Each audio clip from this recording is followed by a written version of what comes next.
Step into video game land. Welcome to Fine Time.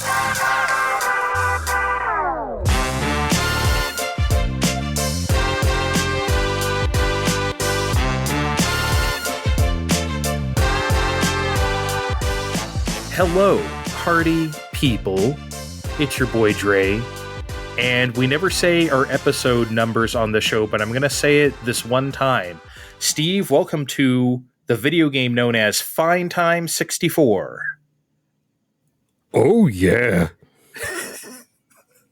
The Kool-Aid Man? Did you just get done playing Kool-Aid Man 64? I don't know. I thought I was being clever with trying to do a Pilot Wings guy voice, but I should just get "Let's go" or something. That's not better. I mean, it's just kind of there. Whatever. Well, you should have. Okay, if you were going for, first of all, how dare you whatever me? Secondly, if you were going for Pilot Wing 64, you should have done the one voice everybody knows. Oh yeah. I mean, that's what everyone remembers. I mean, maybe that's what I remember because I was 14. You definitely remember that because you were 14. What does Nestor even sound like anymore? I don't even remember. Yahoo! That's it. Okay, well, shall we talk a video game? We got a lot to get to today. We got two and a half presentations to get through. Something. They just sort of happened, didn't they? Nintendo Direct sort of happened. They sort of pasted the indie world in the... By the way, before we get into the games we've been playing, can we talk about that real quick? It's kind of weird that they pasted an indie world and a partner direct. I get they were both short, but even though they were, it seems like the kind of thing they would usually space out. Like, here, we're going to do this month, and then next month is a partner direct. I guess they couldn't do that because some of the stuff that's in there. But it's weird that they made this one on the spiritual sexual level. I guess a bunch of those things were dropping imminently, so it was just better to do it. I guess so, yeah. The timing worked out for the games at hand. Some of these things are out already. Sure are. And we will be talking about maybe a couple of them, at least one. At least I will. But before we do that, let's talk about what we've been playing recently. And I want to talk about the recent re-releases of Doom and Doom 2. Never heard of them. Never heard of those games? Well, in the late 1900s, we should probably call it. there was a first-person shooter that set the world on fire and made senators and parents mad at video game violence. Oh, I know that one. Wolfenstein 3D. I mean, kinda, but it wasn't really that popular. You had to get to a little thing called Doom, and its sequel, Doom 2, and its mini sequels after that. Well, in 2019, Bethesda put out a version of Doom and Doom 2 on modern platforms. I think pretty much everybody has those at this point. Yep. And these versions are really good, pretty celebrated, right? But there's always room for improvement, and so enter the new master of porting stuff, Night Dive Studios. Because who are you going to go to besides them, right? They worked in conjunction with id Software to present this new 2024 version that was basically shadow dropped a few weeks ago. Nobody knew it was happening until it happened. At least I didn't hear about it. I think it was just during QuakeCon or whatever that was. Oh, that's right. That makes sense. I didn't even think about that, the fact that was going on. But yeah, I think most people out there are asking themselves, how many fucking times are they going to do this? And yeah, I get it. On the surface, it might seem frivolous, but it's not frivolous. So let me tell you why these new versions of Doom and Doom 2 are worth looking at. And the first reason is, if you bought either of the previous 2019 versions of Doom or Doom 2, you were grandfathered into this new version on the platform that you bought it on. So it's very likely this will cost you $0. On Steam, I'm also grandfathered into it because the very first thing I ever bought on Steam, this would be like early 2009, I bought an id Software pack, had everything, Doom, Wolfenstein, Commander, Keen, even like the Heretics and Hexens and everything, right? I have all that shit. I was grandfathered into Doom and Doom 2 2019 because I had that shit. And now I am grandfathered in to this new one. So I've been twice grandfathered. Is that a term? Sure, why not? I was just pleasantly surprised to find out that even on Switch, I was like, hey, free download. I could just get rid of my Doom 1 and 2 things and just have the one thing there. Yeah, that's another thing about it. They have become one on the spiritual sexual level, Doom and Doom 2. It is, I can't believe I said that already twice in 5 minutes on this show. The spiritual sexual level. Wow. Get new material, Dre. Jesus Christ. They are no longer two separate SKUs, Doom and Doom 2. It is now just all Doom. The new version is called Doom and Doom 2, but everything is fucking here. Everything. The master levels, for Doom 2, Final Doom, the two things from that, the new campaign they made for the Xbox 360 re-release of Doom, they made like a new campaign with 9 levels, that's on here. I can't remember what it's called, but that's here. Like, so much stuff is here. There's the brand new one also made by Night Dive Studios. There's also a new miniature campaign, which I'll get to a little bit later because it's really cool. But everything is here in the parlance of Smash Brothers Ultimate. And it's great. So it's not just strictly Doom and Doom 2. All the stuff you associate with that engine that's Doom is here. And if you don't already have these, it's $10. Come on. Like, for what you're getting here, that's nothing. And because of that cheap price, I double dipped on PS5. I had the originals, the 2019 ones on Switch, and I could have played them there or on Steam Deck, as I just mentioned. But I went for PS5 for one reason and one reason only. That's right. Frame rate, baby. You can play Doom now at 120 frames a second on PS5. I never knew I wanted super high frame rate Doom, but here it is. And goddamn, Steve, it's great. And look, I know what you're thinking. Really, Andre? You're geeking out about the frame rate of Doom? And the answer is yes, Steve, I am. I'm having an argument with you without you talking right now. I was going to say, once you stop putting it on consoles, I would say the frame rate is going to be where it needs to be on Doom. What do you mean? Like, no, I mean the baby consoles. Like, once you stop dicking around and putting it on Super Nintendo and 32X. Oh, shit like that. Right, yeah. The frame rate's going to be where it needs to be. Yeah, I mean, like, PlayStation Doom was what I kind of grew up with, and that ran in the 20s-ish. I mean, it was good enough. It wasn't the slideshow of SNES. I think SNES gets a little bit too bad of a rap, I think. It's not great, but it's not terrible. I've played it. It's playable. Right, but if they came on with, the Nintendo Switch Online thing and they said, Super Nintendo Doom is here to play, would you play it again on there? I would peek. I wouldn't give it a whole run, but I would definitely... we would all peek. Yeah. Did you play GBA Doom? That one's really good. No, it is. I've seen it on... I gave it 5 seconds at a... Again, play and trade. I'm going to keep bringing up that store forever, but I didn't buy it. I was deeply in DSi land by then. Oh, yeah. The only shitty part about it is that it's rated teen because Game Boy Advance, so they kind of cut it up a little bit, but it's still Doom, I guess. Anyway, yeah, dude, high frame rate Doom, excellent stuff. The response time, all the stuff that comes with it is just really good. And there's a sick part of me. I just mentioned that I grew up on like PlayStation Doom and playing Doom on console in general, where you had to strafe with the shoulder buttons. And I kind of still wish you could do that. That's still my muscle memory for holding, especially a PlayStation controller. Right? And you can't really do that in this one. You have to use the right stick, which is fine. I don't expect them to cater to my very specific ass. At the same time, I'm surprised that there's not a solution to be able to do that. You know, because I feel like the Doom 64 port lets you do that still. I didn't play the port yet. Really? Of Doom 64. I have it. Did you play it back in the day? I either rented it or played it somewhere else. I didn't have it. Doom 64 is the best Doom, hands down. Sorry, I've always felt that way, no doubt.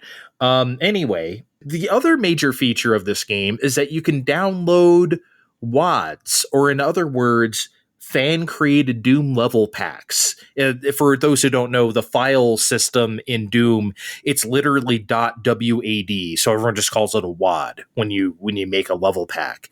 And I think everyone knows, like, that's been the backbone of Doom this entire time. People making their own levels. Because I think, after Final Doom, right? I think in like 97, John Romero just released the source code of Doom. Like, everyone have fun. Some of those would end up even getting, unofficial, very weird commercial releases, like very fake, but all the elements that needed to be there, like you'd stick a devil on the box, like, here's more levels for Doom. Yeah, I feel like that's why they made Final Doom too, because I feel like a lot of those were like fan created levels and they just kind of put them out commercially. I don't think a lot of those are made. I mean, I'm sure some of them are made by id Software or whoever else, but like, yeah, that's kind of been a thing. They've always embraced that, and I love that about Doom, and now they're finally embracing it in one of their versions of Doom. The only caveat is right now, it's kind of shitty to go through because you can't really search for stuff. That's like a big deal. If you know like a certain name of a WAD, you can't search for it. You kind of just have to look on the big page and hope you find it. And Steve, there's a lot of offensive, weird stuff on there that is not moderated. So it's like weird, offensive stuff and content creation by the community. I've never heard of such a thing. Never happened. Oh, I can't even, man.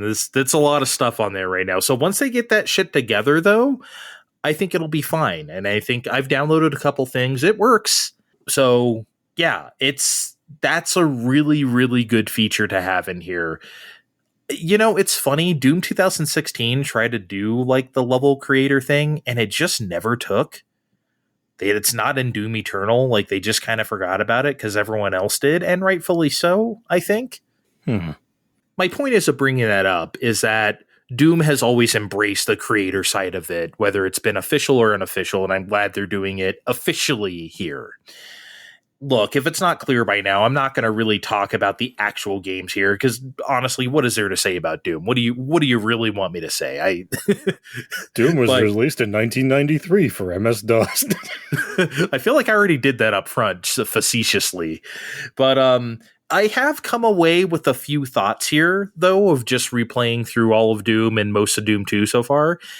Thy Flesh Consumed, the one chapter that they added on to the original Doom, isn't really that fun. I mean, like, it's not terrible, but it's definitely not as good as like the original 3 Doom chapters. Do you agree with that? I played that last Christmas because that's just what I was playing around that time. I was like, I'm finally going to play these updated versions, not knowing this one was coming. I'm like, this isn't that great.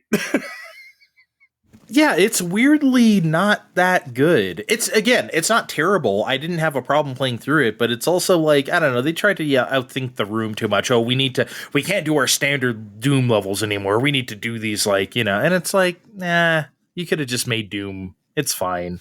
Also, it must have been either an astronomical amount of time since the last time I played Doom 2, or I'm just having a really bad memory, or both, because I really don't remember a lot of these levels. I do not. But I bet a large part of this is, again, what I said earlier. I'm mostly familiar with the PlayStation version of Doom. And if you don't know, you never played Doom on PlayStation, right? No. But didn't they split some of the levels in half? Sort of. So, like, what Doom on PlayStation is an agglomeration of Doom and Doom 2 levels, all in one go. It's not episodes anymore. It's just one big, 35 level gauntlet or something. But they also have like original levels from the Jaguar version in there as well, and like other stuff. So it's like, it's a really weird mishmash of levels, and it's cool. It's a lot of fun to play, but it's not very Doom or Doom 2. And I think that's what's going on in my head. It's like, I don't recognize. I think a lot of the levels I remember are probably like Jaguar originals that have been ported around, which is fine. But like, it also makes me just a filthy console casual on this one, or being like, I don't really remember this stuff. Yeah, because like after we got past like level 5 in Doom 2, I was like, I don't know. what's going on here? Plus, what you said, some of the levels have been drastically altered and changed around because PlayStation RAM is what it is. So you only fit so much. But yeah, anyway, as I mentioned a little bit ago, there's also a brand new campaign made by Night Dive themselves, and I absolutely want to talk about this a little bit. I haven't gotten a chance to play all the way through it. I don't know how many levels there are. I think there's like 9 or 10, but it's really cool, and it's built off the bones of the old stuff while making new things. There's like some new enemies. There's like these like the lost souls, but they have like a mechanical face over them, and they can like shoot a little bit of plasma at you. The plasma taken from surely like a spider demon or something like that. It's really cool how they like kind of did like little asset flips to make some new stuff. There's like some new weapons. There's like a flamethrower, which is kind of rad. It's cool stuff, and there's original music for it, not just using music from Doom or Doom 2, and everyone knows I do not like the music in Doom. Sorry, I never have, I never will, but... See, that's what makes you the blasphemer. Yeah, that is what makes me the blasphemer. I don't like it in anything. I don't like it in Doom 2016 either. More than being a console person, you saying, you know what, I don't like the music in Doom. Really don't. I just never. It's inappropriate.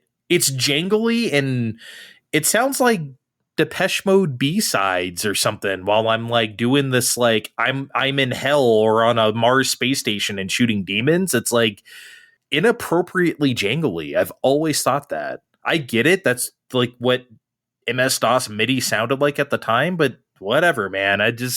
Not for me. However, there is a new soundtrack. There's a guy out there who did like, I don't know, a lot of the Doom stuff and back in the day, I guess, like some sort of fan project. And for this, he did the entirety of Doom 2 as well. So you can play with a new soundtrack. It still isn't totally my thing, but it's a lot more palatable. I've been playing with that on just to hear it, and it's pretty impressive. So if you like Doom music, you'll get a lot out of this.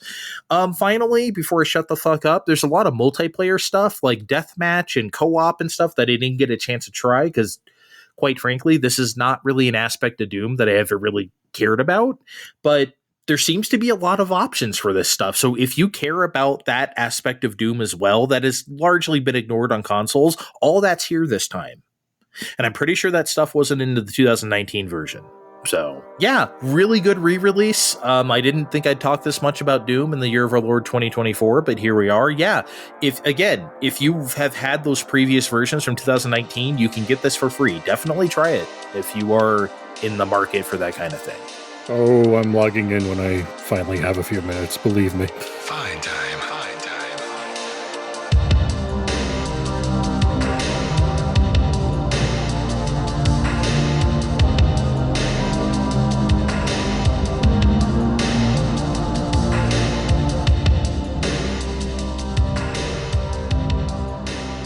Alright guys, just gonna jump into it, I played Atelier Totori Deluxe. Yeah, all these were deluxe. A recap. I got the Arlen trilogy from a giveaway during lockdown, and only got around to starting to play them when Kevin was off earlier in the year. How did I like that first game if I wasn't listening to this show back then? Despite some weird choices like Rorona having a single brain cell and having most plot threads resolve themselves by not resolving themselves, I found the loop of making shit and filling quotas enough to be satisfying enough to stick with it to the end, even if it looked and behaved like my GameCube can run this. Wild frame rate and all, right? If I remember, like yes. It's just if Digital Foundry covered it, it'd just be a sine wave on the screen. Yeah. This does lead us into our follow-up. I did say Arlen trilogy, so this game takes place a few years after Rorona fucks off into the wilderness, and so we have to follow around a new sap, Totori. Totori has a few more brain cells than Rorona does, but they're all at odds with each other because of childhood trauma that we learn about as the game progresses. It also doesn't help that most of the other people she knows in her little fishing village barely function as human beings. Also, her alchemy teacher was Rorona, the dum-dum I keep bringing up from the first game. So Everything is stacked against this poor girl. Good Lord. So in this game, as opposed to the evergreen reason of just cuz that Rorona had, Totori is expected to fight against all the dysfunction in the world to become an adventurer, a real-ass job with a capital A, and boost her adventurer rank so she could try to get clues as to what happened to her mother. A lady adventurer who disappeared years before the game started and by all accounts is much more interesting than the rest of the cast. You do this by largely doing the same shit as before. Gathering ingredients, making shit with the ingredients, beating monsters up to get more ingredients, and exploring new areas to find out what the hell's there. Hopefully clues. Hold on. So, like, do you have, like, a harvesting, like, okay, right now we need to make some pumpkins. So is it your job to go get the quote-unquote ingredients to make pumpkins? Is that what happens, or... There's a job board, and you're supposed to try and fulfill these requests for people, but a lot of it is just trying to follow ingredients from clues left behind. You get lists from stores and things, and you learn how to make shit that way. Sometimes you find that in the wilderness, like, oh, we learned how to make soap. Isn't that great? All right, accidentally. Oh, here's some soap. So we start doing all that.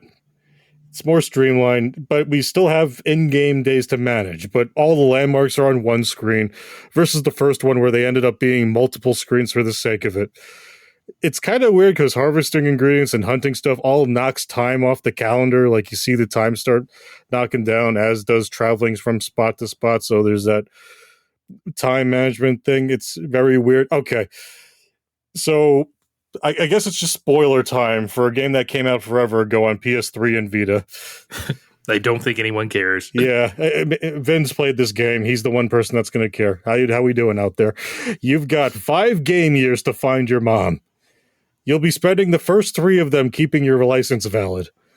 Oh, sure, you should be very much grinding that alchemy stat along the way by fulfilling requests, but once you hit a certain rank, you won't be able to go further until those 3 years pass. And wouldn't you know it, only after those 3 years pass is when other NPCs suddenly want to help you get the plot moving on your missing mom. So once you finally get to start doing that, this entails going to the guild, triggering an event where the counter lady says she'll looking into your mom for you. Lose 2 more in-game months doing whatever. Going back to the guild to find out that she has a tip that she was lost at sea forever ago. Going back to your hometown where you find out that your deadbeat dad was a shipwright once. Asking him to build you a ship and having him eventually agree after some melodrama, but only if you, Atelier Totori, agree to craft the parts needed to build said ship. What is this, Final Fantasy 16 all of a sudden? Okay, fair enough. Let's look at this list, and oh my goodness, this ship is fairly evolved. Sure, if you've been playing fairly okay, you will have most of these things in your storage, but it takes many, many in-game days to actually conjure up each in-game part. Hold on, I have a question about that. What constitutes like losing time, like going to a dungeon or like just doing an action? Everything takes a day or something, or doing alchemy to make things takes certain amounts of days depending on what you're making and how much of it. For starters, can you do other stuff while that's like cooking, or do you just make it? Okay, yeah, okay. So there's no other sort of time management. You just have to kill the bulk of time to do it, and then it's made. But you also lose time by traveling from place to place and doing all this other shit. So, okay. You're always losing time, just like in real life. I assume that, okay, but like, how does it work in a dungeon? Like, are you just, the longer you spend there, the more time is spent? Dungeon time is lost by having a fight or harvesting an ingredient. Okay. Wow. You watch the time notch down. It's weird. Yeah. I mean, it doesn't sound like, it's like you said, it doesn't sound like very super pressure. Oh my God, I'm running it. I mean, I guess maybe you did eventually run out of time. You tell me. See, this is very weird because there's this one part of the ship, and it requires a very specific ingredient, and I didn't have enough of it. And wouldn't you know it, it spawns only very, very far away from your hometown. And it takes many in-game months to get this thing and bring it back home. Now, for me, that long series of events, specific line of events, only triggered with 6 months of in-game time left. And I tried finagling as best as I could, and I ended up being a part short in the end before finally just coming to the realization of, holy shit, I'm fucked. Because once you hit year 6, you just trigger an ending where she automatically goes to get her thing renewed again. She's like, you'll never find your mother. There's no like, there's no reasoning with her saying, look, I just need another week to build this ship. If you just let me do, no, you'll never find her. The game's over. The end. Wow. I'm like, okay, but guess what? New Game Plus exists. Failing, it counts as an ending. So yeah, I played this game twice, sort of. Oh, no. The second time with all my gold. Oh, I'm sorry. We like to use the real names of money around here. Coal. All my coal was saved.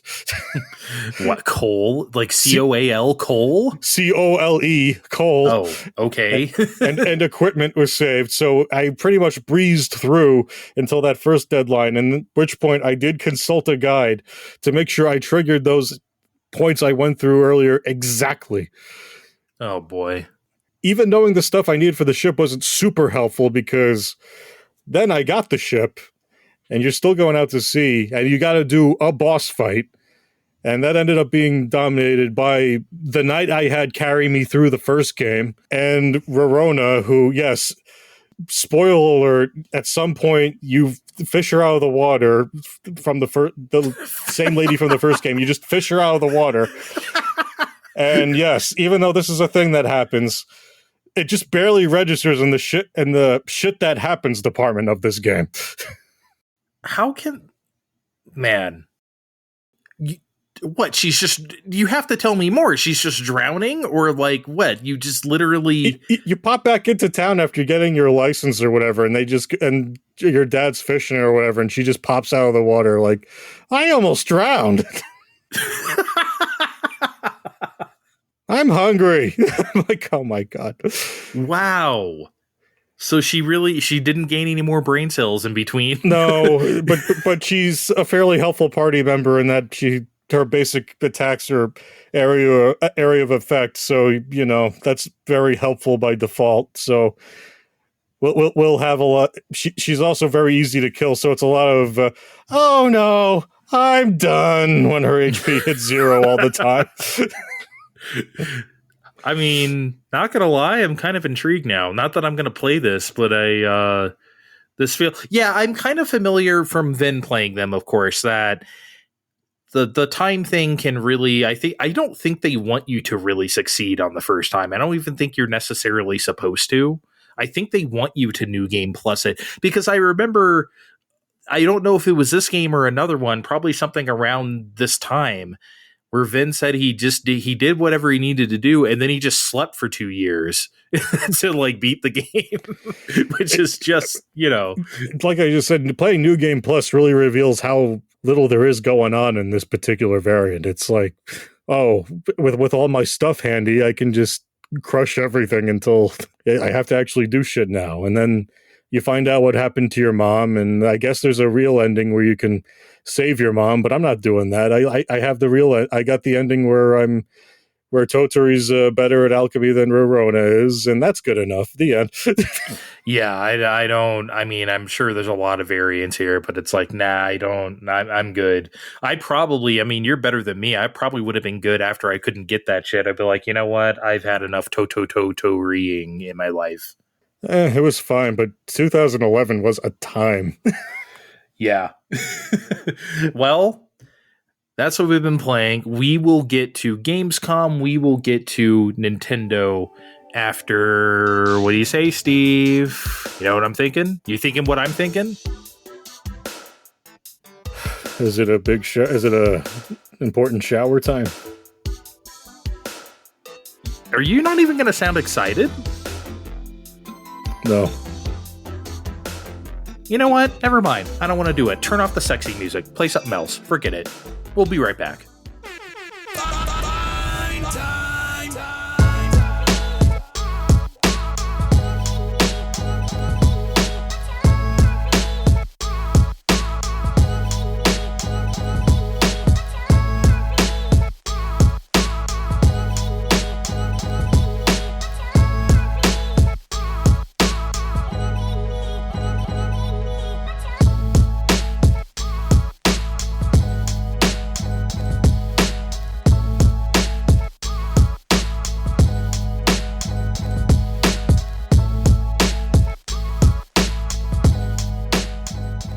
All right, before we get started on Gamescom, there is one tiny little big question. Little Big Question. That's a new video game out there. Little Big Question, Steve. So yeah, on August 22nd, the official account for Animal Crossing Pocket Camp announced the game will be closing November 28th. But the same announcement, they quickly stated a paid offline version will be made available at that time and will be compatible with your existing save data.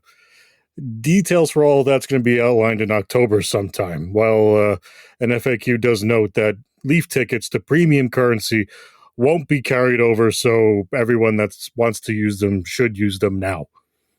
This is kind of starting to feel like the end of the Nintendo mobile games initiative, huh?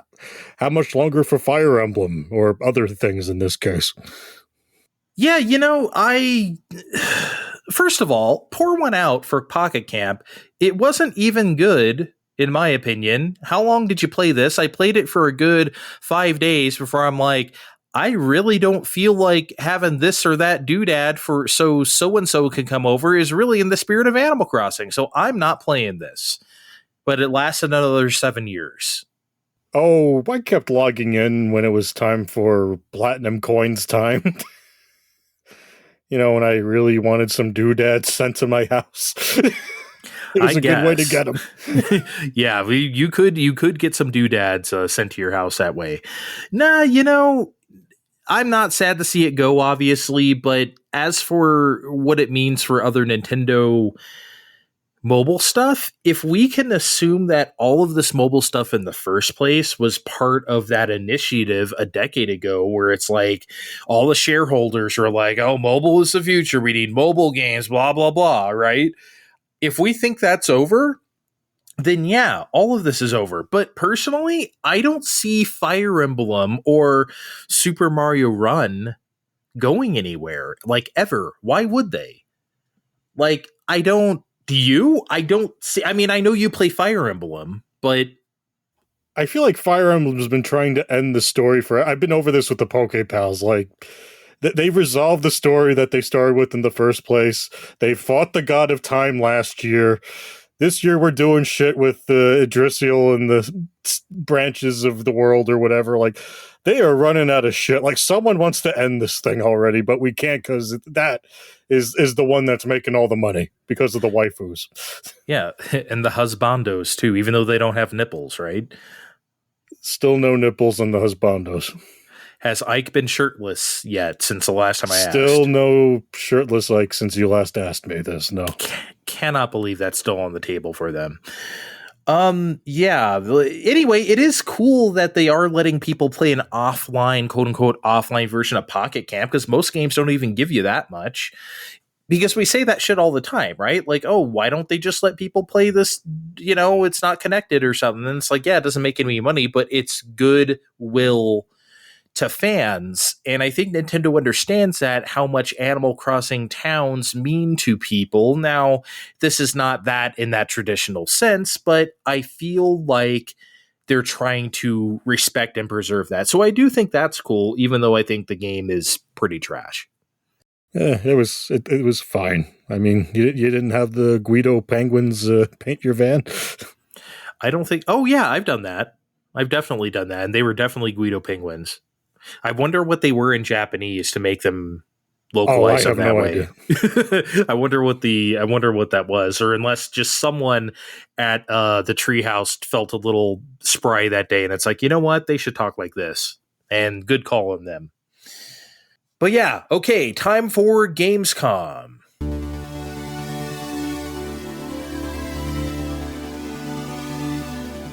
and it was a good time. Steve, what did you overall? I know we always like to do this, but overall, what did you think of Gamescom? This is never like a highlight of the year particularly, but I thought this one was pretty good. There was some meat.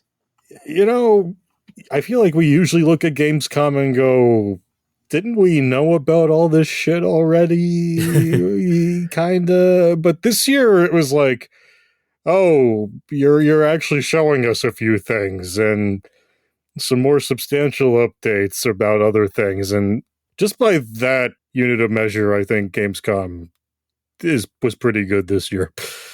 Yeah, I don't ever really expect reveals from Gamescom, but we did get some.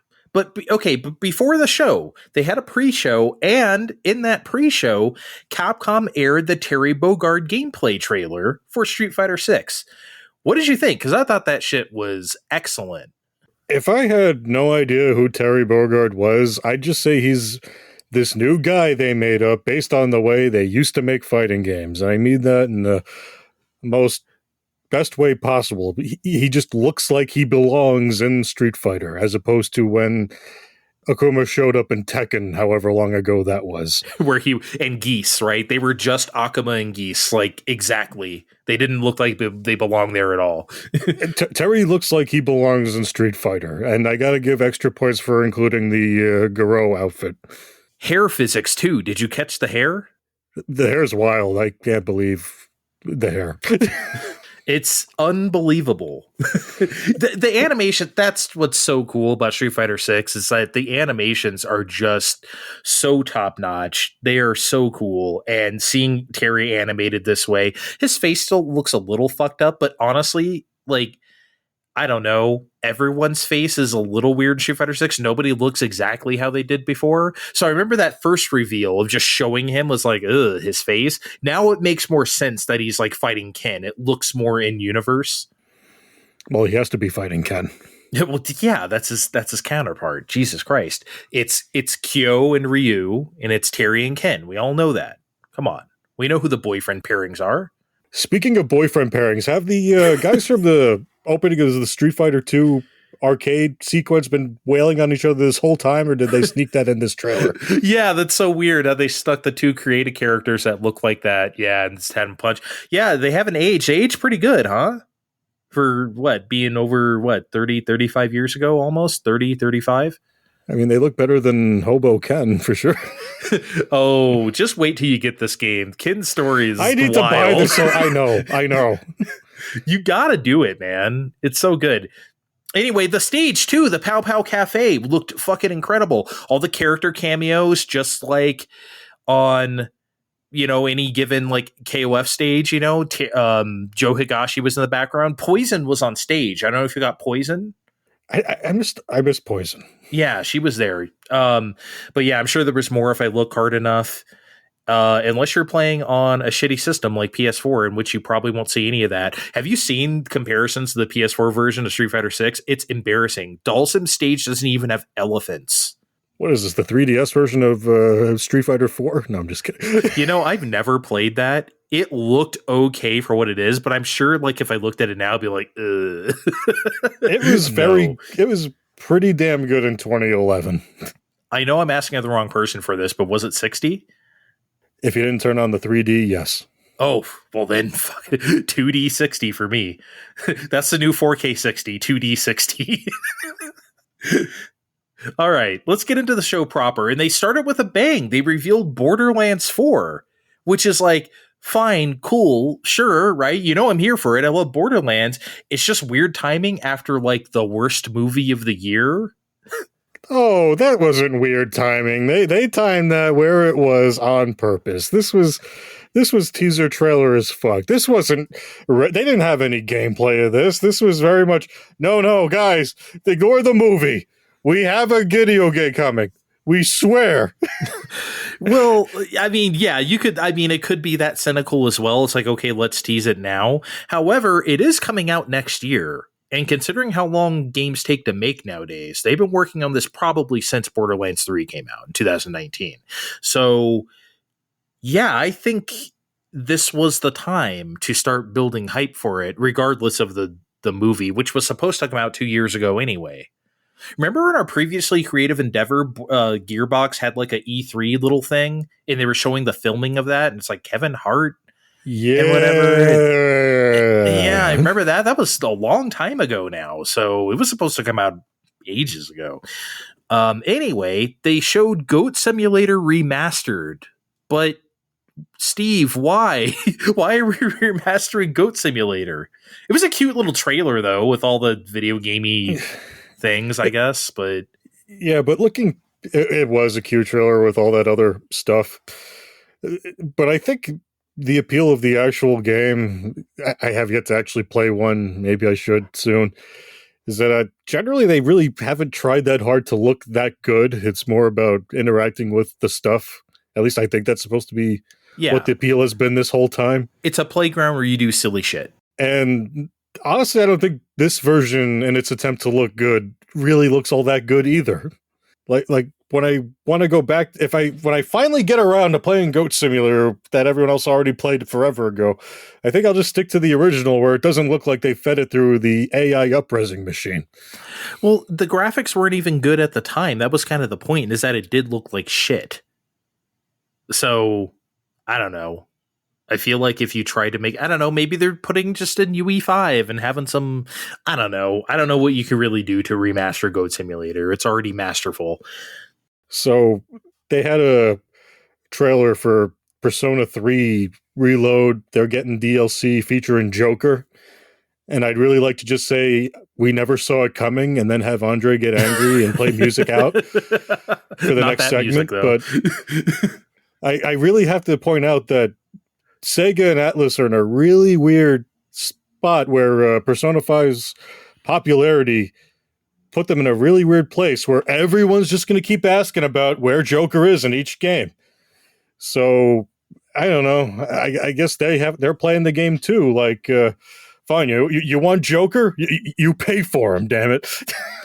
It's just weird to keep doing this, considering how separate those worlds are. It's like, what if Tidus just started showing up in every Final Fantasy DLC or something? It's just like, can we not do that? I kind of see where it's sort of coming from, because even back in the PS1 times after Final Fantasy VII blew up, I remember a chief complaint about 8 and a few people were like, where's Cloud? I'm like, oh, you poor children, you sweet summer child. those poor children indeed. Mm-hmm. But first of all, they're playing Final Fantasy VIII to begin with, and then they're expecting the characters they had before. Nope, you're not going to really get that from that. Speaking of children, King of Meat, I think everyone way back in 2019 is going to love this game, Andre. That was weird. I didn't know what they were going for. It looked like they were going for some future Bloodsport thing, but then it was that. I don't know. I don't even know how to describe what that was. It was weird. What I was a lot more interested in and intrigued by, though, was something called Lost Records, Bloom and Rage. And I saw this, and I was legit confused. Tell me, this isn't Life is Strange, right? Or Life is Strange adjacent? This is something else. Because it looks like exactly like Life is Strange. It does look exactly like Life is Strange, and that's because it is made by Don't Nod, who made Life is Strange for Square Enix. Oh. But Don't Nod is making Lost Records, Bloom and Rage, publishing it rather, for themselves. This is all under their umbrella. No Square Enix here. This is their wholly original property here.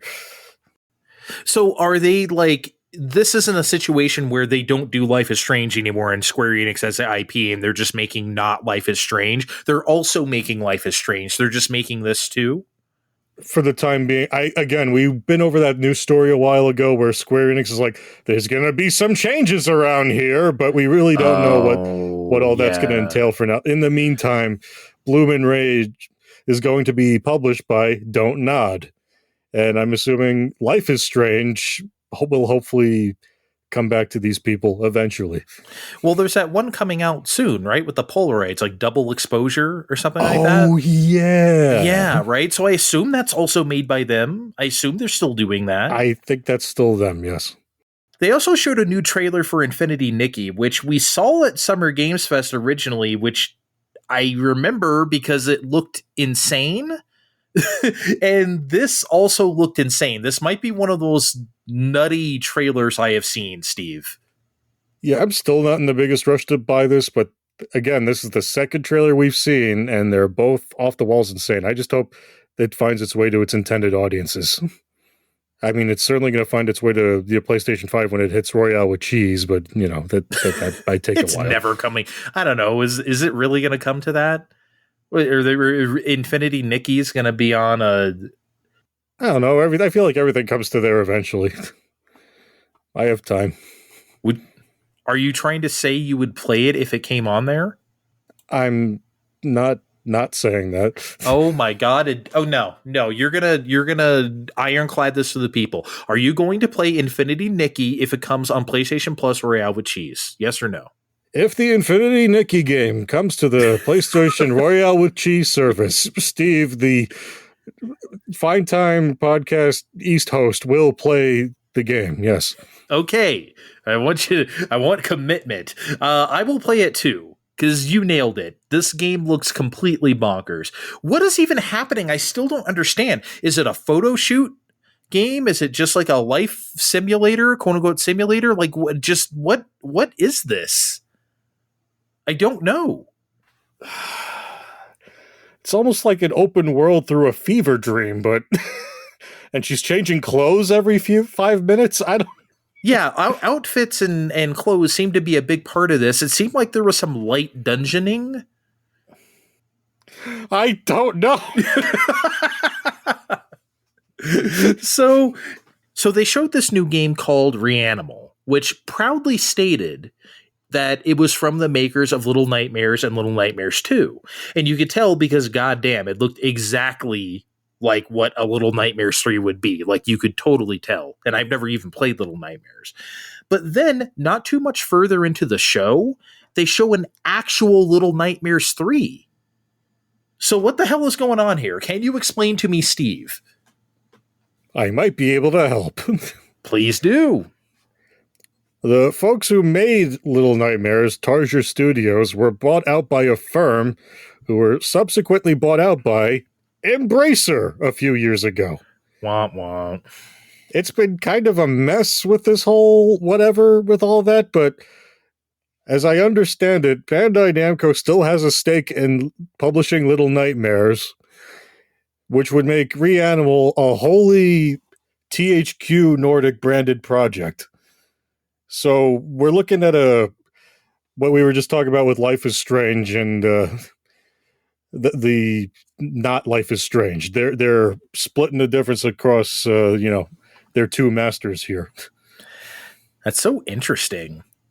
It's so. I mean, look, it's a tale as old as time in this industry, right? Like we know stuff gets co-opted by another company, IPs become what they are. Now we have to make not Castlevania and Bloodstained and stuff like that. We have to make not Mega Man and Mighty Number 9, right? But this is, I guess, just another case of that. But the fact that it's completely embracered is, I guess, whatever. Speaking of whatever, Genshin Impact has a new update. I never played this. And a release date for Xbox. Woohoo! You know, those 3 people with 1 million accounts are always complaining about how they want Japanese games, right, Andre? Yeah. Yeah, here they are.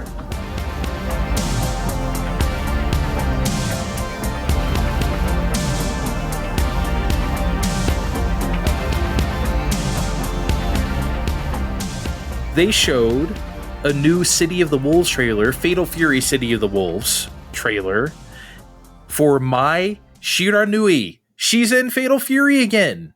She hasn't been in Fatal Fury in forever. She certainly wasn't in Mark of the Wolves. If I know anything about Fatal Fury, it's that it's not a game for good boys and girls of all ages.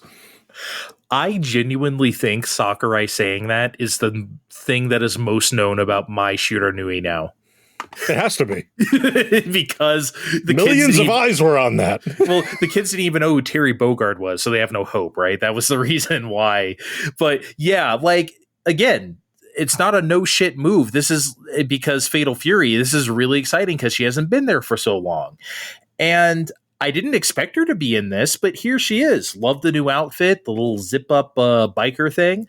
But then the classic one is here too, which I quickly revealed. And Steve, without being too lewd on the air, let's just say that they knew exactly what they were doing when they were pitting her against B. Janae in that footage. I mean, come on. Yes, they knew exactly what they were doing, is all I'm going to say without getting flagged for content. Yep. Just like last year when they debuted Zangief against E Honda. Come on. They knew exactly what they were doing, right? So all part of God's plan. Yep. What did you think? This looked great. This game is looking so good. It's like she never even left. I had to be almost reminded that she hasn't been here in a while. Yeah. But so there's something weird going on with the price of City of the Wolves, and I want to talk about it. Maybe we can do another little big question here in the middle of this Gamescom thing. So at the end of the My trailer, they revealed the release date, which is April 2025. Great. And they showed the special edition of the game, which said you can get the base game plus season pass, which includes 5 DLC characters for $60. Okay, cool. A base game, season pass, $60. Like that's cheap, honestly. Most base games go for $60, and then you have to buy the DLC on top. So for paying $60 for everything, that's pretty good. Here's the problem. There's no actual base game to buy. The only version you can buy is the special edition for $60. And every storefront notes this in the game subscription, which I'll read right now. It says, and I quote, Fatal Fury City of the Wolves will only be available in this special edition format. There are no plans at this time to sell the base game and Season Pass 1 individually.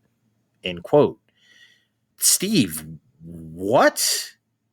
I'm sorry, I think that's fucked up. You want to know what I think happened? Tell me. Somebody looked at all the complicated charts that people have made over the years, like, you know what people love? People love when we make 5,000 different versions of a game and make everyone have to guess which one they want to buy to get the shit they want. And then at the last second they said, no, that's stupid, let's not do that. But then they were already too far ahead and splitting it up in certain ways. So now they're stuck doing it this way. I mean, maybe. And if this game were published by an Ubisoft or an EA, sure. But SNK, I don't know who they go through for publishers nowadays, nor does it really matter. But this feels kind of unethical. It feels like the inverse of the Ubisoft problem, like you just said, having 47 different versions that are slightly different. This isn't actually better because you can't say base game plus DLC if there is no base game to buy. And honestly, it feels like a gigantic missed opportunity to sell a cheaper fighting game to a public that increasingly does not really want to pay full price for them if it's not Street Fighter, Tekken, or Mortal Kombat. And quite frankly, I don't blame them. So having a $40 base game not out there, just having the $60 special edition, that feels not great. Why couldn't they have just marketed this okay, here's our $60 fighting game. All for the first year, all the characters are free, all 5 of them. Just market it like that. Don't sell it as DLC that you are forced into buying. That just doesn't feel great. Again, I just think the executives are too attached to the DLC money grinder for them to abandon it entirely. It's the only way any of this makes any sense, because otherwise, yeah, this is a $60 package. Okay, we'll just buy this. That's fine. Anyway, you want to talk Civ 7? Because I'm sure that made your pants. I'm not going to say what your pants did. Oh, well, my pants from when they showed this at Summer Games Fest is still at the cleaners, but I'm still fairly content that I'm not going to be seen ever again when I finally pick it up. Probably on Switch next, because it's probably going to look gorgeous on there, but, whatever. Remember back in the day when simulation games and RTS would be the PC benchmark, because of how much stuff they had to keep track of? And it was always a RAM meter, right? That was always a thing. How fast could you run Command and Conquer or something like that? It would always make everyone's computer chug. And looking at Civ 7 that feeling is back, because this game looked crazy dense. I'm kind of into it. I really am. Again, I've already lost way too much time on Civilization 6, and I I'm always itching to go back to it, except I'm like, no, Steve, you have too many other games to play. To think about starting another Civilization 6 campaign, you don't have the time. Don't do it. Have you played the offshoots? I think they're called Civilization Revolution. I didn't have the privilege, no. Oh, I think they're called that. Those are fun too. I played one of those on 360, maybe the first one or something. It's good stuff too. So they showed Marvel Rivals here at Gamescom. It's coming out December 6th. Excellent. I cannot wait. But the best part of this trailer was the end, Steve, where they show the giant roster shot. Everyone is here style, right? The giant roster shot. And the text said, all heroes unlocked and free to play at launch and beyond. Ooh. Oh. That kind of sucks to be literally anybody else in this arena space right now. Yep. Because, it's Concord who? Yeah, Concord who. It's shots fired at everybody, but it's especially shots fired at Overwatch 2. Because for those who don't know, Blizzard started locking characters behind Battle Pass progression when Overwatch 2 started. Or having you pay real money for them. You could do either. Which is the complete opposite of all character updates being free and existing in the original Overwatch, because it was a paid product. And when they got questioned on this, Steve, when they questioned Blizzard on this for, fear of balancing concerns, okay, this person doesn't even have this character who might be really good. Could they even compete? Like that kind of stuff. They said they're locking them behind Battle Pass or real money if you want, because their characters are the biggest asset they have. And so they had to leverage them for money if they're going free to play. That's what they said. Yeah, that sounds like something they would say. Yeah, and I'm barely paraphrasing. They did say the biggest asset they have. They've walked that back since, and characters are now free again because they have no idea what they're doing at Overwatch anymore, which is why I'm so interested in Marvel Rivals to fill that hole in my heart. I played Overwatch since beta on PS4, man. Like, I played it for years and years. I need this again. Marvel Rivals looks like it's going to be it. It looks like they know exactly what they're doing. They're coming for the king, and by God, I hope they don't miss. I may or may not have missed this.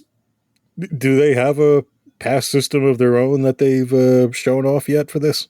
They probably do. I mean, being a free-to-play game, I mean, that has to be the monetization model, right? I mean, that's what I'm asking. Without characters, what are they going to try and leverage to all of you at home? That's a very good question.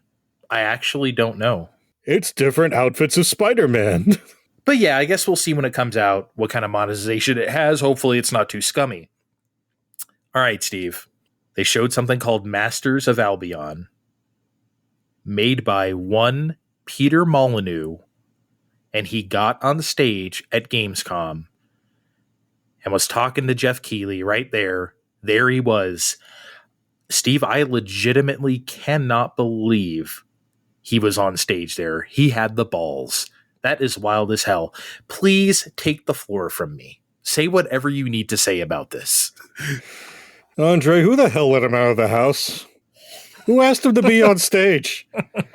And more importantly, who's going to believe a fucking word he says after he fucked up Goddess the way only he could? Was that the mobile thing? That was the mobile thing. That was the thing that we all had to tap cubes. Remember Curiosity? What's inside the cube? And then we all tapped the cubes. Oh, boy. And the prize inside was a part in that game that never came out, or it sort of did. But anyway, I can't believe no one should be believing a single word he says anymore. But, let's take a quick look at this as critically as we possibly can around here. He was live on stage with Jeff, and he said there that he needs to go back to PC and consoles after working on mobile things because, they were too restrictive. Okay, fine. I could respect that. So then the trailer opens and pre-recorded Molyneux starts talking with him saying, Masters of Albion is unlike anything we've ever seen before. Followed by what looks like to be any number of village building simulator games for our phone that we have seen before on YouTube ads. We gain resources by day and feed them whatever's handy. He seemed uniquely thrilled about feeding one villager rats for some reason. And then later on, it turns out we could possess followers or be God yourself as you zap shit to death.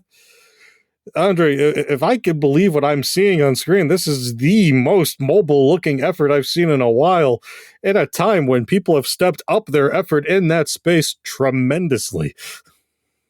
It was weird how proud of this he was. I think that's what made the whole thing so funny, is that he was just beaming, like he just given birth himself to a child through his loins. I guess that's how he feels about everything that he makes. But in typical Peter Molyneux fashion, it's like, bro, you're not... I was going to say, who the fuck do you think you are? But I know exactly who the fuck he thinks he is. So never mind. I made Populous once, damn it. You can play it right now on Sega Genesis Mini. Oh, God, you can. We sure can. But a handful of people brought up, oh, man, Microsoft's going to sue for him using the name Albion.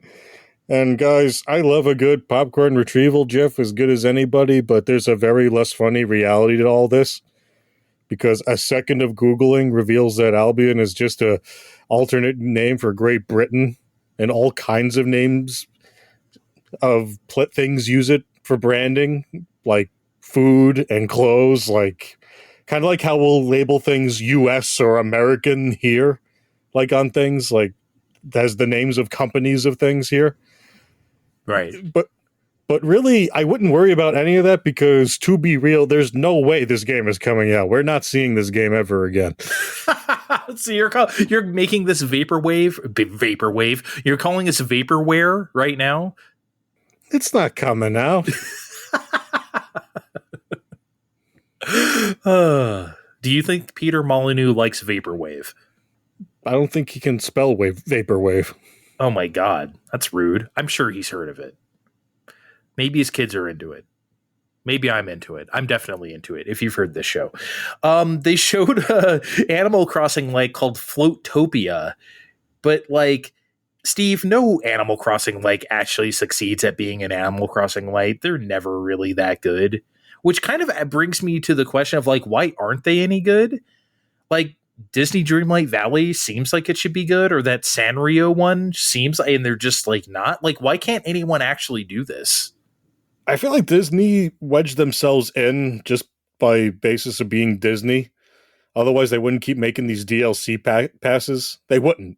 Someone's been buying those. Mm-hmm. I know my sister is, and sometimes she's showing me what's going on, and the load times are shitty on Switch. But I digress. Oh Lord! I think the end is that in the end, New Horizons was a phenomenon exacerbated by a lockdown. And if somebody was able to release something like that under similar circumstances, we'd see if it could match that sort of energy. But frankly, I'm in no real rush for that specific sequence of events to happen again. Yeah, and look, if it did, people would just keep playing New Horizons like they already have been these last 4 years. I don't think people are just going to Floatopia because it exists now.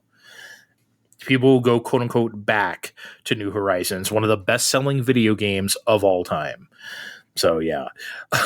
Steve, I'm laughing already because it's too funny. They showed Indiana Jones and the Great Circle coming to PS5 in spring. It's coming out on Xbox in December, but just wait a few months, everybody. You'll get it for a system that you already have. They didn't even wait until the game was out. They didn't even wait. How desperate are they to turn a profit on this? Like, my God, that was shocking and hilarious, even though we knew this was happening eventually. That was just like, come on, man. And for me, eventually it was like, oh, I don't know, guys, it'll be like a year, maybe 2. Oh, but guy, if I bought an Xbox and didn't have Xbox buyer's remorse before, I definitely would now. You're the only indie liker on this show. Are you even interested in this, or? It was very impressive visually, but as a video game, I wouldn't have been paying more than $15 for this. Jesus Christ. Not even a half off an Amazon sale? It would need to be on an Amazon sale when they're on fire sale. I'm not buying this on March 2025 when it's coming to PS5. I'm not in the biggest rush, even though it's coming to a system I have. All right. Last thing we wanted to talk about was that they ended with the reveal of Mafia: The Old Country. Mafia's back, everybody. I can't really speak on Mafia. I've never really played one, but I know a lot of people are excited about this. But I did read that they're dubbing the whole game in Sicilian, which...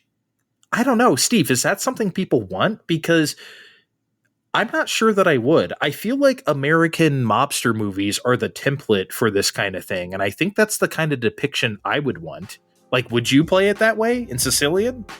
I think it's a bold move. I haven't played Mafia games either. Yes, I know the PS4 versions are on the thing, whatever. We got them for good. I'll play them soon, I guess, now that this is coming. But, it's the old country. They're not going to sound like me, capiche? So, I don't hate this idea on paper. Like, I don't hate it. I guess I'll give it a listen, but I definitely don't want to, I want my fake, Robert De Niro voices and shit. That's Italian mob to me. Sorry for being such an American. You filthy American. That's me. Let's take a breather real quick. We'll be right back with Nintendo. Fine time.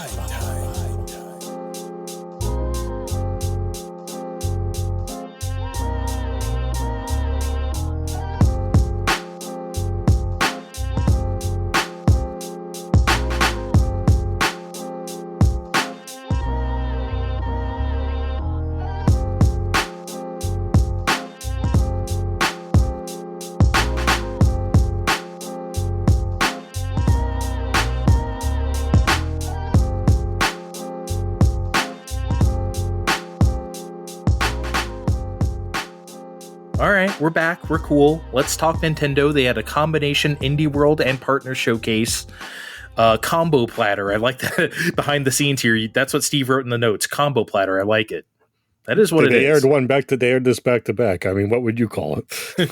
At least they had one throw to the other. Hey, our Partner Showcase is starting right now. At least they did that.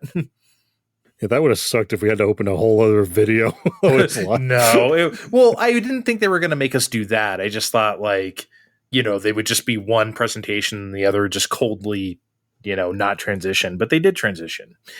All right, let's start with the Indie World side. And what did you like from here? There wasn't a whole lot that stuck out here, but I do want to talk about a few tidbits. Start with something you liked.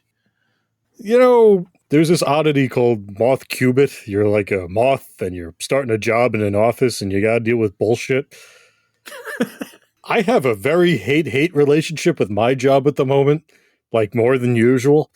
So right now, this might be right up my alley when this game comes out in spring. We'll see.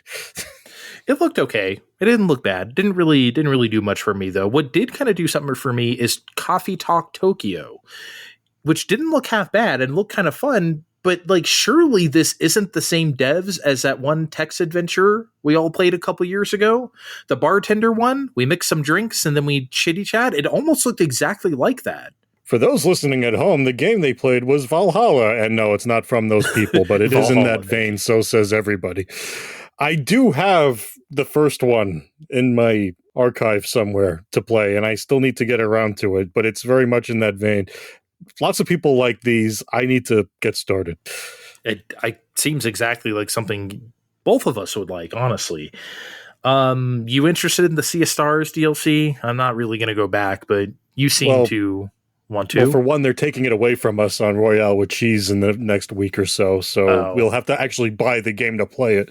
Although I do have to point out that the circus theme is very appropriate because everyone over there are a bunch of clowns. Okay, I'll be nice because Kevin's not here and they didn't announce Silk Song at all in this thing. So I'll be nice. Kinda. Please. Oh, you liked it. You liked it more than me. You did the secret endings and shit. Yeah, and that's when I was really mad at it because I did all that. And I'm not getting into all that right now. I knew better. Morsels looked fucked up. I don't know what. Yeah, but I kind of want it though. Oh yeah, it looked great. It started I don't know. You were like a poop, and then you're like a literal shit, and I kind of want this. This seems like the kind of thing like Binding of Isaac that'll be like rated in based on principle, just like ew, Yeah. okay, conceptually gross, right? Like, I guess Isaac goes a little farther than that, but Oh, it does. yeah, but like Morsels, it looked really. I think that was like the standout to everybody when I looked at social media. Morsels really caught everyone's eye, for better or worse. Steve, have you ever wanted a game where you could date everything? Because they're making a game called Date Everything.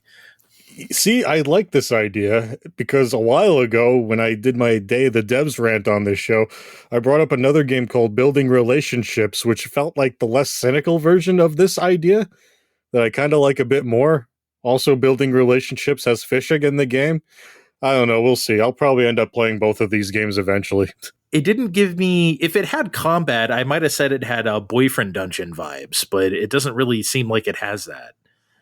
No, they seem to be treating this one like a straight visual novel date sim. Where's our boyfriend dungeon 2, by the way? I feel like Dayton slutting it up over the summer and us talking about our wily ways. And maybe they realized that there was no way they were going to top all those and just gave up. I hope not. I feel like there's some life yet in the boyfriend dungeon canon. They showed something called Peglin, which they described as, their words, a roguelike pachinko-inspired RPG. And Steve, that is the most indie-ass indie game description I have ever heard in my life. Like, that's just a fever dream. Hey, what if we just mixed all these things together? That's kind of what... I mean, look, that's not a bad thing that indie games do that, but boy...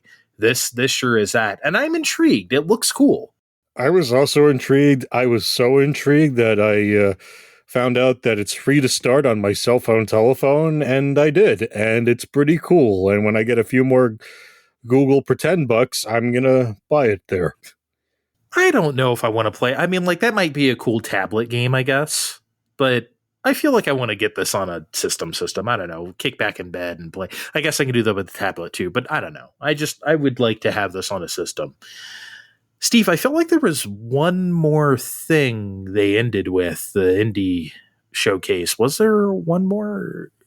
I can't. Nothing I can think of, no. I guess we should just move on. All right, let's talk about this partner showcase because it was pretty meaty. It started with Tetris Forever, which, Steve, I could not wrap my head around. Maybe you can explain to me what this was. It just looked like a collection of like very 8 and 16-bit Tetrisises that had probably never came out since then. So, Digital Eclipse, oh man, they have been busy. Oh, it's like that. This is part of their documentary series, as I've soon later discovered. I did not know that. They did Karateka and Jeff Minter. This is their third one. They're doing a whole bunch of Tetris games, and that's including Famicom Tetris, Hatris, Tetris 2 and Bombless, Super Bombless, Tetris Battle Gaiden, Super Tetris 3. Like there's a bunch of these in here. You're not fucking with me. Hatris is here? Hatris, it was on the list of things, that was on the graphic they showed. It's featuring these games. It's like, I'm like, Hatris is real, baby. As I've probably said on the show before, Hatris always feels like a half-collected thought in my brain that I'm never sure is totally real. I always have to remind myself that's a real game, Hatris, and now here it is. They also said on the side, hey, the NES version of Tetris, it's coming this winter. We got it coming. Which I found interesting because that hasn't made it out since the original release. No virtual console, nothing, even though I feel like everyone owns that game on NES. Really? I thought that hit a virtual console or two, no? Not Wii or Wii U or NES. It's skipped all of those. I gotta be real, I didn't know it wasn't already on there already on Nintendo Switch Online, but... yeah, that's super cool. By the way, Tetris 2 when? Oh, I did brief research, and the Tetris 2 we're talking about, and not the Tetris 2 that's going to be on this thing, is a Nintendo Tosei thing, so that may involve some handshakes and whatever with whoever is in charge of this to slip on NSO. Well, that's the one I like. I love Tetris 2. I didn't know it was Tosei, but I should have known. Honestly, you know, with this out, I'm going to miss the Hattress When You Cowards posts that Andre makes on our official account. I'll have to move on to Zoop now. Full bore Zoop. Steve, they showed something called Star Overdrive, and I don't think that was running on Switch. There's always one every show, and they wasted no time. Like, yeah, this isn't the game running on Switch. I love how gun shy we are. Ever since Bayonetta 3 just cured us forever. Like, we do not, if something looks too good to be true, it is. They wasted no time showing this off, though. I'm like, this looks okay, but, this isn't a Switch game, you guys. Don't lie to me. Yeah, if a game ran like that on Switch, we wouldn't need a Switch 2, but it doesn't run like that on Switch, so we do need a Switch 2. They had a brief thing on, Fitness Boxing 3, your personal... There's a bunch of these. I guess someone's buying them. I just want to talk about for a second how there's a fatty mode where you just sit down and can do exercises with the thing. I'm sure they made it officially in the name of accessibility, but we know why it's there. It's for the people that were hoping for classic controller support on Wii Fit. Yeah, us. Basically. I mean, it's just, that's us, baby. Let's be real. That's who that's for. Yeah, we're talking about ourselves here. If I can sit down and play Fitness Boxing 3, I would be, much more inclined. Steve, immediately after this, though, they showed something called Capcom Fighting Collection 2. Before you get in there, I need to let everyone know that I'm still recovering from this mentally. Me too. Continue. I cannot believe this is a thing. So if you'll allow me, let's ruminate through our thoughts, okay? Let's go through this. Because much like the Marvel vs. Capcom collection that they announced last time, this collection is incredible for a million reasons, and I want to detail a few of them today. Because for people who are just don't play fighting games or simply did not grow up in this era, I think it's important to detail why. So let's go through some of them. Let's start with the value proposition, Steve, because there's 8 games here, and I'll list them now. Capcom vs. SNK, or Capcom vs. SNK Pro, the further version. Capcom vs. SNK 2, Capcom Fighting Evolution, Street Fighter Alpha 3 Upper, Project Justice, Power Stone, Power Stone 2, and Plasma Sword. My brother in Christ, that is insane. Clinically insane. Steve, last episode, we were just talking about just a CVS collection. Just that.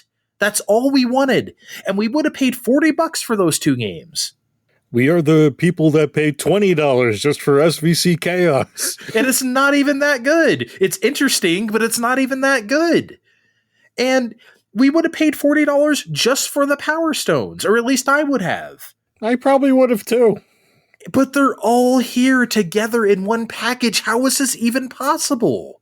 And it turns out our supposition was right about Marvel vs. Capcom 2, where I said that was significant because it means they figured out how to emulate Naomi, the Dreamcast equivalent arcade board that these games ran on, for those who don't know. And guess what? Both Capcom vs. SNKs, both Power Stones, and Project Justice all are on Naomi. And now they're all coming out again. So destiny fulfilled. We were right. And this soon. I mean, we were already...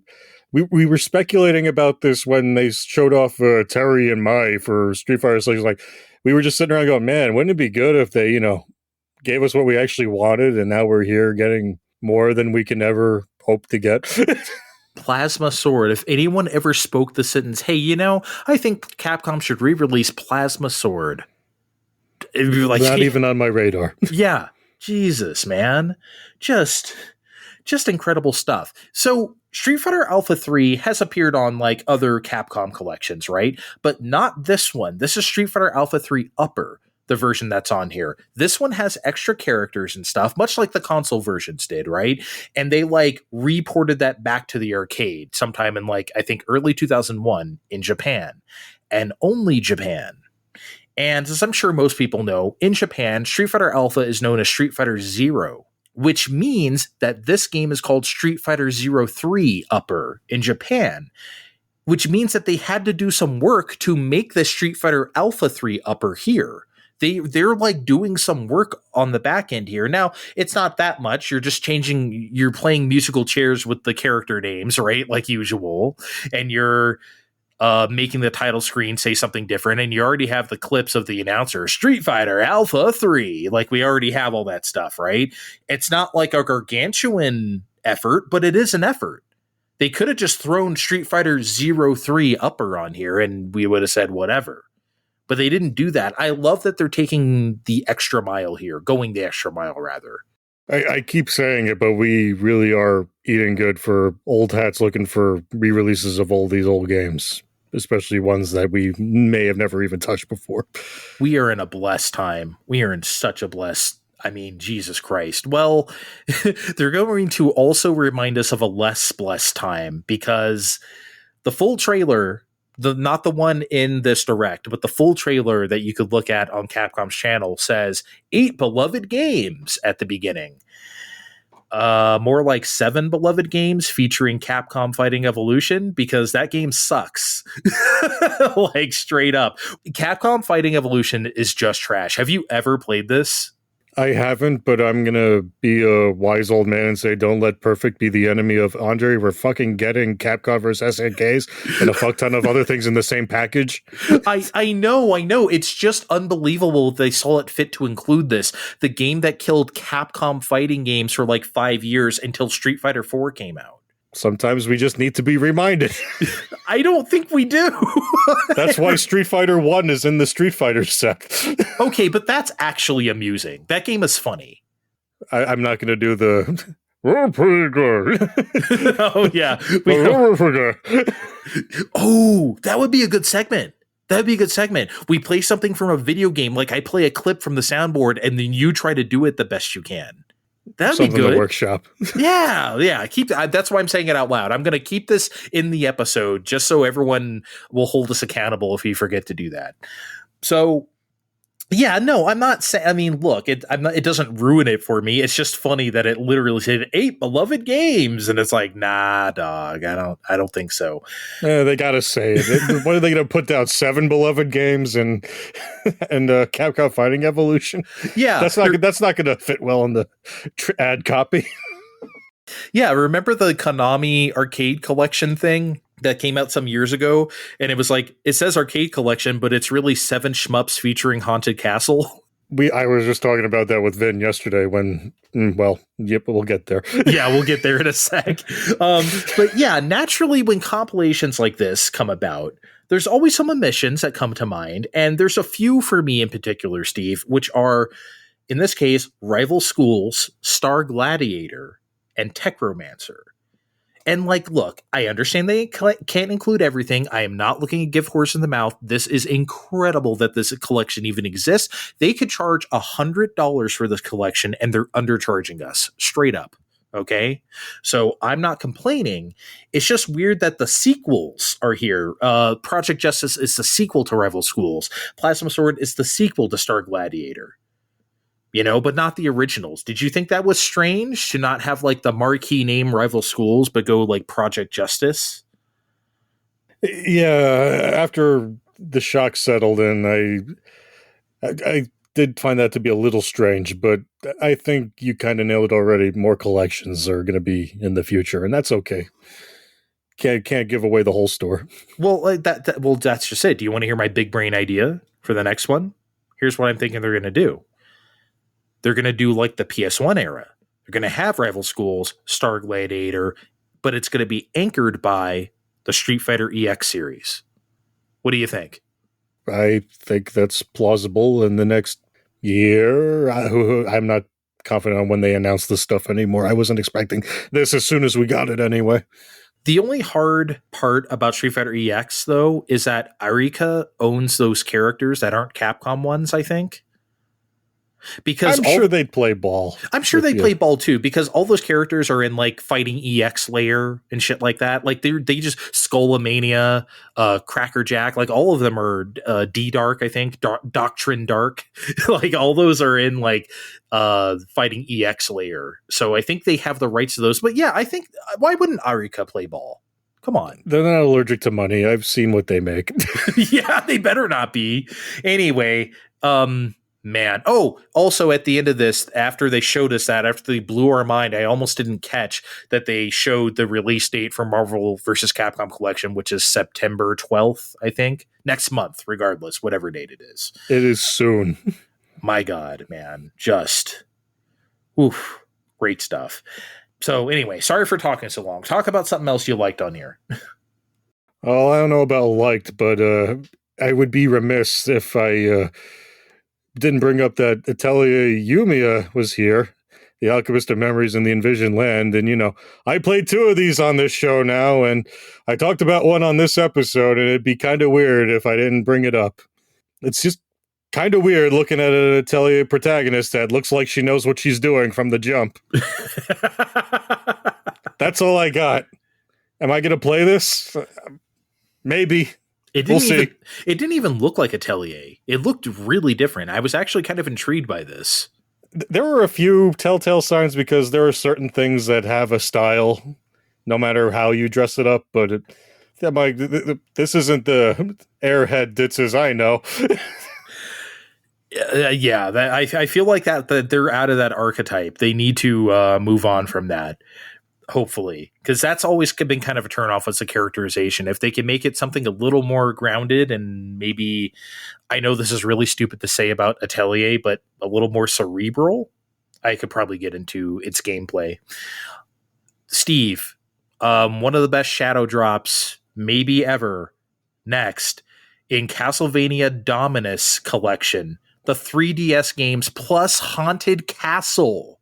And a remake of Haunted Castle for $25. What the fuck? It is out right now.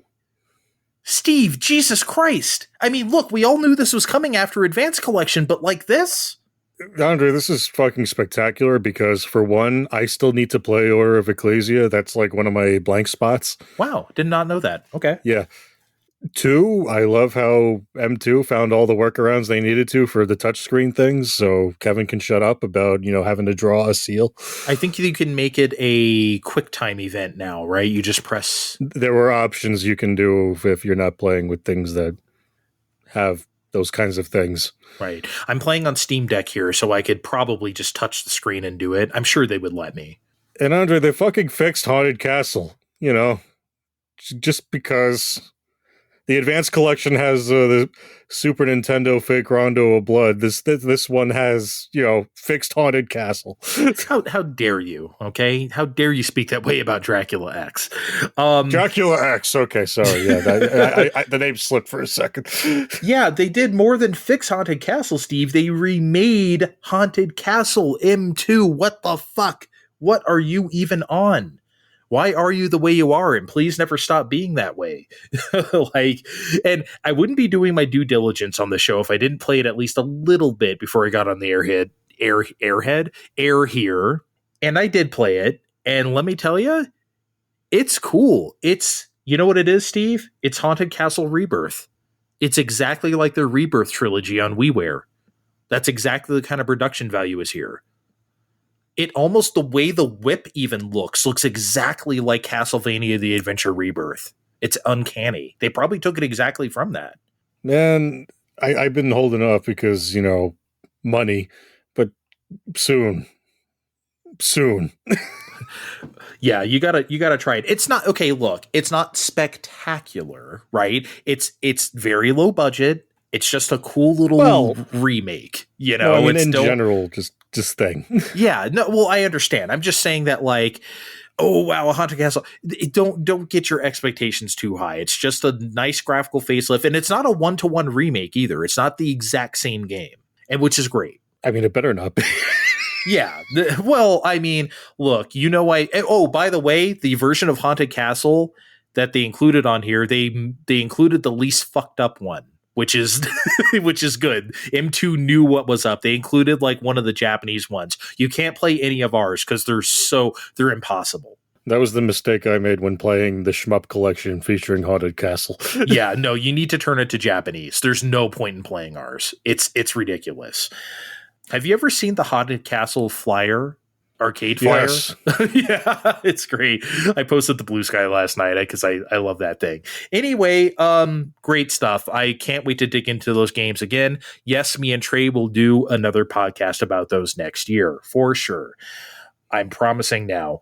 They showed Tales of Grace's F remastered, and I think it's about time they do that. I'm here for it. I don't really have much to say about it, but I'm happy. That's one of the PS3 era ones that kind of passed me by. So yeah, I'm here for it. I mean, I never played it, but sure. I guess I can get over my distaste for how they handled Symphonia. Or didn't handle Symphonia. Well, Namco Bandai came out right away and said this would be 60 frames a second. They actually had a press release about it. Legit, like, no shit.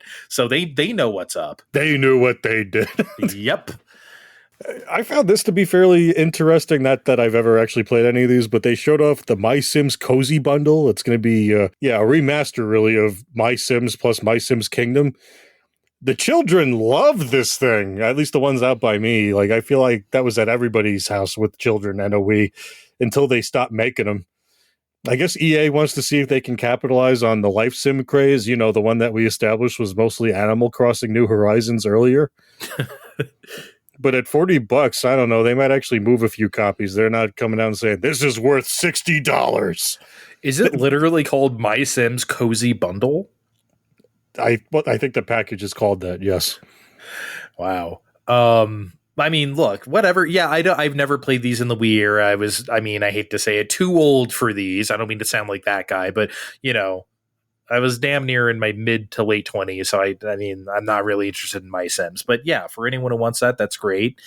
There is a sizzle reel, which I don't really have anything to say, but they did show Epic Mickey Rebrushed, which is coming out very soon.